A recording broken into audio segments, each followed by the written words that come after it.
Good morning, Walton Farm families. My name is Zach Quigley, and I'm the school climate coordinator here at Walton Farm Elementary School. This is my third year in the position, and I want to take this opportunity to introduce myself to some of our new families and some of the families I've yet to meet. As a school climate coordinator, some of the roles I have this year will be working hand in hand with the classroom teachers and helping the students with social and emotional needs, academic, and behavior. I'll also be working with Mr. McCosco and Mrs. D'Alessio on some of the logistics and everyday procedures that happen here at Walton Farm. Now, we've created a video for you to show you some changes that will be outlined in the upcoming school year. They range from nurse's station to parent drop-off, parent pickup, some busing procedures, and also some things in our cafeteria. Should you have any questions, please feel free to reach out to myself or Mr. McCosco. But in the meantime, we are so looking forward to seeing our students here in the near future. For those of you still virtually, take care, and we will see you sometime soon. Hello, welcome to the Walton Farm Health Suite. Due to COVID-19, we will be operating our office a little differently this year. Since we're in the middle of a pandemic, it is extremely important for parents to be vigilant in relaying current and honest information about your student's health. If your child feels sick or has a fever, please don't send them to school. When in doubt, please keep your child home. Our top priority is to keep your child safe and healthy. One way to do this is to try to reduce the traffic in and out of the nurse's office. Teachers have been given some supplies to handle minor problems in their rooms. A change of clothes in your child's backpack is always a good idea. Also, we've changed the layout of our office. Our health suite now has 3 areas. First, this is the well area. This area will be used to supply medications, administer first aid, assess head bumps, and routine screenings. Teachers will be calling the nurse before sending any sick child to the health suite. This gives us an opportunity to assess symptoms over the phone and determine where we will be treating that child. It also gives the nurse time to put on protective equipment before the child arrives. Based on the conversation with the teacher, we will take steps to respond appropriately to where the student will be treated. This leads us to our sick area. Our beds are 6 feet apart and separated by curtains. We will be using a triage form following the guidelines of the Montgomery County Office of Public Health.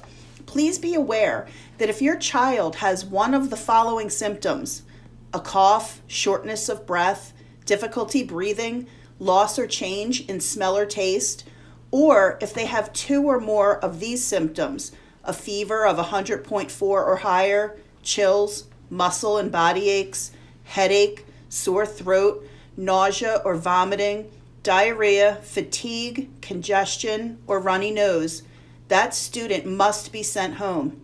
This is why it is so important that we work together with parents so that we may know if your child has a chronic illness that could present itself as one of these symptoms.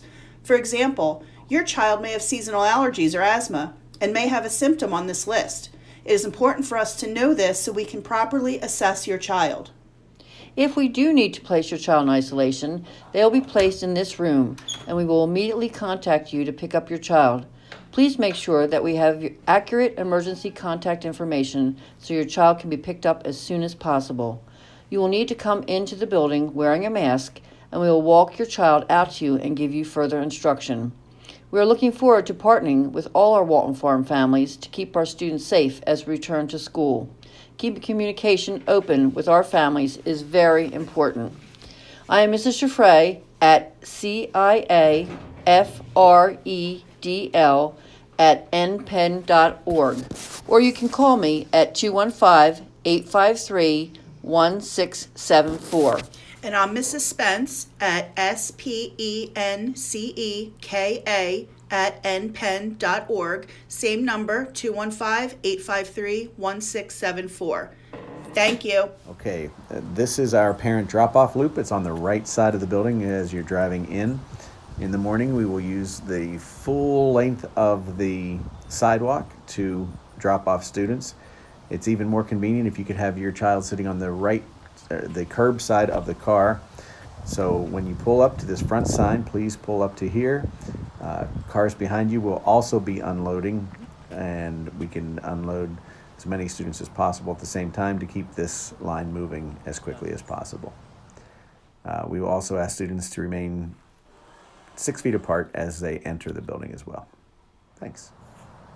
Okay, I just want to let you know about the various locations where our buses will be dropping off. This is the first drop-off spot. It's near our kindergarten playground. Students will walk down that sidewalk and come in through the door in that kindergarten playground. As they come off the buses and walk into the school, we will still expect them to remain 6 feet apart. Obviously, this is our main entrance and our second stop for buses. This is the one students are most familiar with. Those come straight through the doors and walk directly to their class. Okay, this is our third and final stop that buses will be dropping off at. It's right on the corner of our building, near the loading dock area. And students will exit the bus, keeping their social distance with masks on, of course, and they will make their way through our back driveway area into the far door that will bring them into the school near the art room back hallway. At every entrance, we will have breakfast bags for students that are interested in picking up breakfast and taking it to their classrooms. And all along the way, we will have staff monitoring that everybody has their mask on, as well as they are keeping the 6 feet of social distance between them. If you have any questions about any of this, don't hesitate to reach out to the school. Thanks. So our parent pickup will look a little bit different this year. We will have cones going down our driveway, which will help create a single file line for parent pickup. We ask that you do not pass the car in front of you under any circumstance.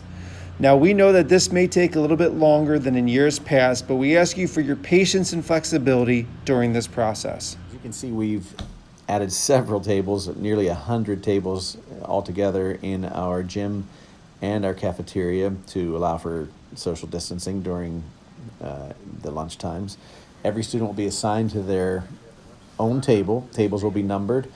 Students will order their lunch, and the lunches will be brought to the table based on the table number. So it could happen that the lunch is already at the table when your son or daughter arrives, if we're ahead of schedule. If not, it should arrive there shortly thereafter. Obviously, there's hand sanitizer dispenser in our cafeteria, and we've spaced out the tables enough so we can roll our trash cans down the aisles, and students can throw out their trash right from their actual cafeteria spot.